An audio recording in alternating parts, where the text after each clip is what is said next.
नमस्कार दोस्तों, India speaks daily के अंतर्राष्ट्रीय न्यूज बुलेटिन में आपका स्वागत है। मैं हूं आपके साथ रति अग्निहोत्री।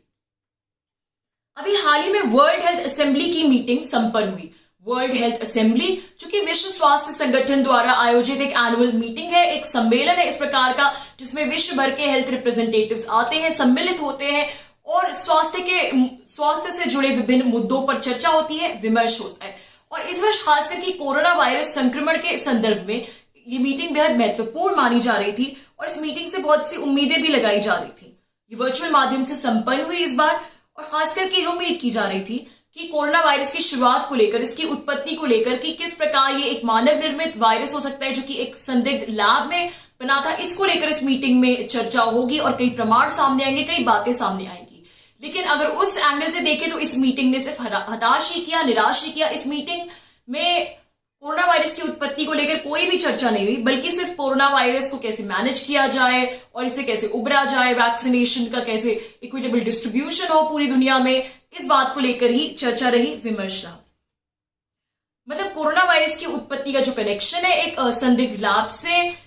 इस बात को इस मीटिंग ने नजरअंदाज कर दिया, बल्कि या दूसरे शब्दों में कहे तो पूरी तरह से इस मुद्दे को दबा दिया। अब इससे एक दूसरा सवाल भी उठता है मन में कि क्या ऐसा जानबूझकर किसी एजेंडे के अंतर्गत किया गया। अमेरिकी इंटेलिजेंस की हाल ही में एक रिपोर्ट आई है जिसमें बेहद चौंका देने वाली जानकारी मौजूद है और एक अमेरिकी समाचार पत्र ने इस रिपोर्ट से जुड़ी जानकारी सबके साथ साझा की है, उसको प्रकाशित किया है। इस रिपोर्ट के मुताबिक ड्रैगन के वुहान इंस्टीट्यूट ऑफ वायरोलॉजी के 3 रिसर्चर्स यानी 3 शोधकर्ता नवंबर 2019 में यानी ड्रैगन के कोरोना वायरस की औपचारिक रूप से पुष्टि होने के कुछ समय पहले ही बेहद गंभीर रूप से बीमार पड़ गए थे और इस कदर बीमार पड़ गए थे कि उन्हें अस्पताल में इलाज की जरूरत पड़ गई, उनका बाकायदा हॉस्पिटलाइजेशन हुआ। और इस रिपोर्ट के अनुसार उनमें जो बीमारी के लक्षण पाए गए वो कोविड-19 के लक्षण से, उसके सिम्टम से काफी मिलते जुलते थे। ड्रैगन ने औपचारिक तौर पर कोरोना वायरस की पुष्टि, अपने कोरोना केसेस की पुष्टि दिसंबर 2019 में की। और जैसा कि हमने कहा कि इस इंटेलिजेंस रिपोर्ट के मुताबिक जो वुहान लैब में जो रिसर्चर्स बीमार पड़ गए और जिनके मिलते जुलते सिम्टम्स से कोविड-19 से, ये सब जो हुआ प्रकरण ये नवंबर 2019 में हुआ, यानी उससे कुछ समय पहले। तो इससे कई महत्वपूर्ण सवाल उठते हैं कोरोना वायरस की ओरिजिन्स को लेकर। और ये पहली बार नहीं है कि ड्रैगन की संदिग्ध लैब को लेकर इस प्रकार की कोई रिपोर्ट अमेरिकी इंटेलिजेंस द्वारा सामने आ रही है। ट्रंप के शासनकाल में भी इस प्रकार की बातें सामने आई थी कि उस लैब के कुछ रिसर्चर्स अचानक बीमार पड़ गए और उन्हें अस्पताल जाना पड़ा। अमेरिका के जाने माने वायरोलॉजिस्ट और अमेरिकी सरकार के स्वास्थ्य सलाहकार, खासकर कि उनके पैंडेमिक सलाहकार डॉक्टर एंथनी फाउची ने कहा है कि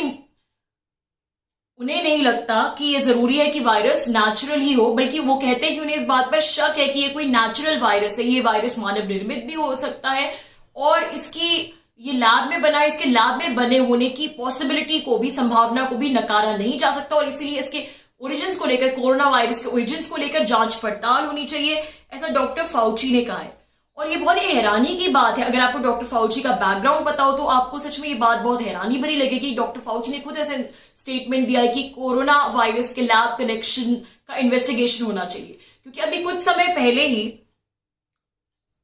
अमेरिका की सीनेट में एक रिपब्लिकन सीनेटर द्वारा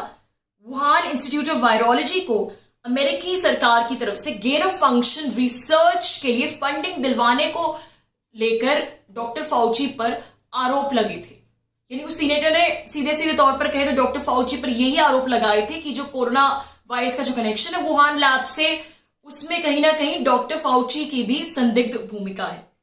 गेन ऑफ फंक्शन रिसर्च, आपको बता दें, वायरोलॉजी की रिसर्च का एक शाखा है, उस प्रकार की रिसर्च जिसमें किसी भी वायरस के खतरनाक वेरिएंट्स तैयार किए जाते हैं ताकि उसकी प्रॉपर्टीज को, कि वो किस प्रकार से विभिन्न स्थितियों में म्यूटेट हो सकता है, उसको स्टडी किया जा सके। और ये काफी कॉन्ट्रोवर्शियल, काफी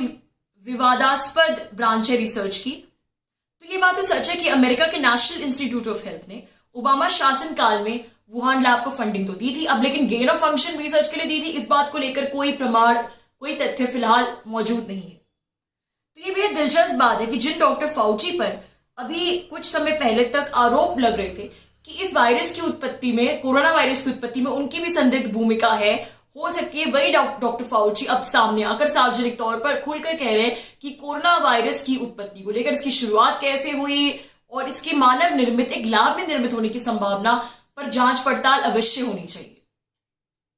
तो बहरहाल सब बातों का सार यह है कि कोरोना वायरस की उत्पत्ति में ड्रैगन की उस संदिग्ध लैब की जो भूमिका है उसे लेकर सवाल उठने फिर से शुरू हो गए। हालांकि विश्व स्वास्थ्य संगठन ने साल की शुरुआत में ही उस मुद्दे को पूरी तरह दबाने की कोशिश की,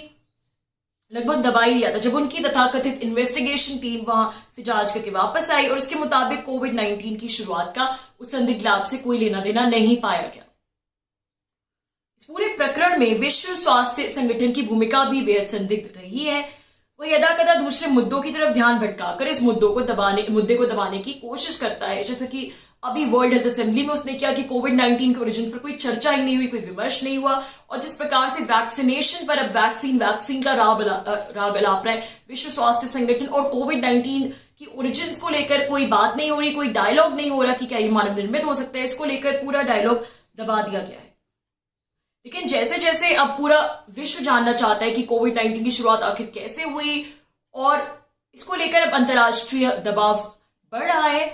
और ऐसा लग रहा है कि बहुत लंबे समय तक इस सच को छिपा कर रखना शायद किसी के लिए भी संभव नहीं होगा। दोस्तों आज के लिए बस इतना ही। बहुत जल्द आपसे फिर मुलाकात होगी कुछ नई खबरों के साथ। तब तक के लिए अनुमति दीजिए। नमस्कार।